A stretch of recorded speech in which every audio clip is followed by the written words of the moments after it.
Well, he's gone. He's out of the White House. We got the damn Cheeto out of the White House. What now? Let's watch the rain as it's falling down. Greetings, lovely people. So, as I just kind of said in the cold open intro thing that I like to do, Trump is no longer the president, and I think the real question, beyond like how we're going to look back on his presidency, he's going to be seen as the worst president of all time, most likely. I'd like to talk about what's going to happen from now. So obviously, Biden is president by the time this goes up, or will be president soon after. I don't know the specific time frame. I know that this is, as I'm recording this is Trump's last day.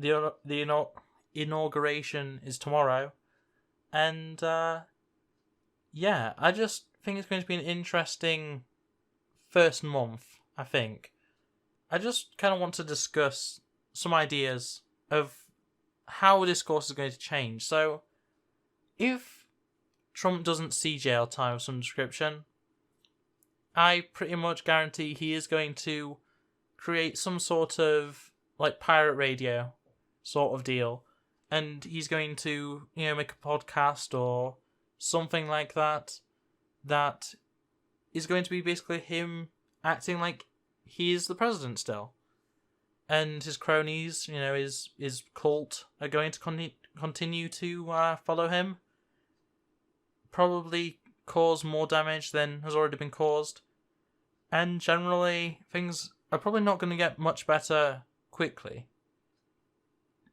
I think it's definitely going to be a thing that eventually Trump will either get bored, run out of money, or be arrested.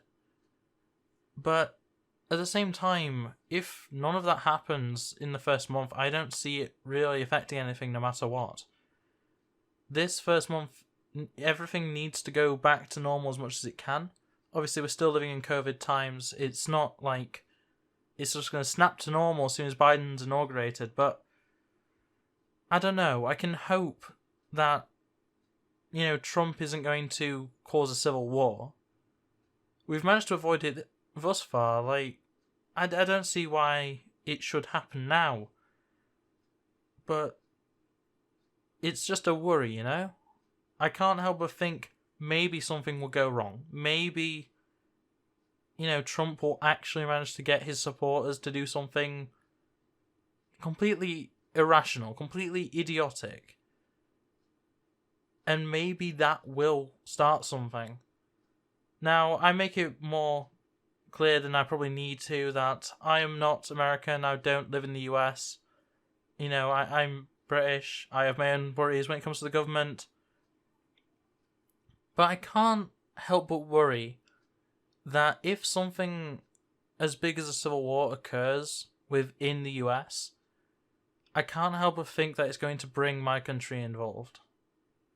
And historically, that does happen. Historically, the UK will go to the aid of various countries. The US is one of them. And I don't want my country to be pulled into a pointless war just because a madman has decided that he wants to keep power beyond his term. Now, as I say, hopefully something stops him before it's too late, or hopefully he just doesn't do anything. He's already been banned from, what is the list now?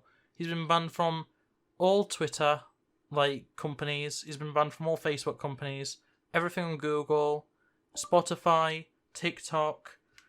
I'm trying to think what else. There's so many different platforms that have banned him. Tumblr, I believe, Pinterest. Just the list goes on and on. But I can't help but think he's going to probably... It's a long shot, this one. But it is definitely possible he will create his own platform. Or he'll go on to something like... I'm trying to think what it's called, but there's a right-wing website which is... it's for people that have been banned or censored. I can't quite remember what it's called right now, but I could definitely see him getting a podcast or a show on there. Or having a live event, a live address on that platform Or, as I say, create a new platform, pay someone to create a new platform, or... It's hard to say what could happen. He still, I'm sure, has access to something like SoundCloud, which, I mean, once again, it's a bit of a far stretch to say he could start making podcasts on there, but it is always possible. I just don't really want Trump to be a name that I have to hear for a good while, other than just talking about the past, you know? Hopefully Biden's presidency goes swimmingly, honestly, though I can't help but notice that Biden is probably more right-wing than left-wing, let's be honest.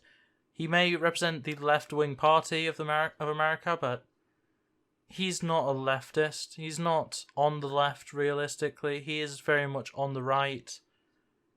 And I don't see how things can get all too better for the US. Now, things could get better, things could change, things could, get better for everybody. And I hope they do. But I just worry, So I'm sorry that this has been a bit of a ramble, but I hope that I've got my point across, that it's just, I can see things going badly due to the fact that Trump has so many supporters that just don't seem to want to give up. And without Trump there, I can only see the worst coming from them. Hopefully, though, as I say, things are fine and dandy, and things can go back to normal, or as normal as they can be under President Biden, but I just thought I'd get my thoughts out there.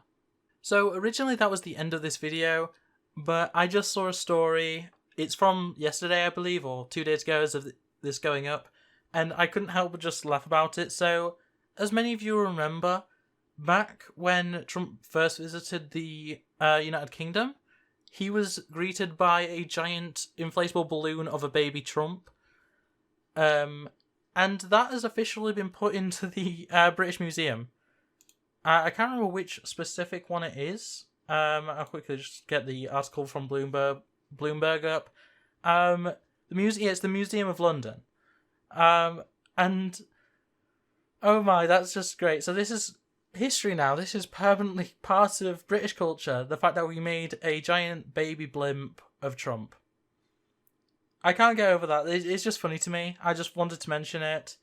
The only other thing that I just want to touch upon is just the fact that, there's 5 or 6 different trending topics that are all just about how it's Trump's last day. I just wanted to mention that. It's not really important. But yeah, that's really all I have to say. So thanks for watching. Like, subscribe, all that jazz, and I'll see you next week. Bye! It's been a long week. I feel like I could use a vacation. I can hardly think. It's like the worst song you've ever heard on every station.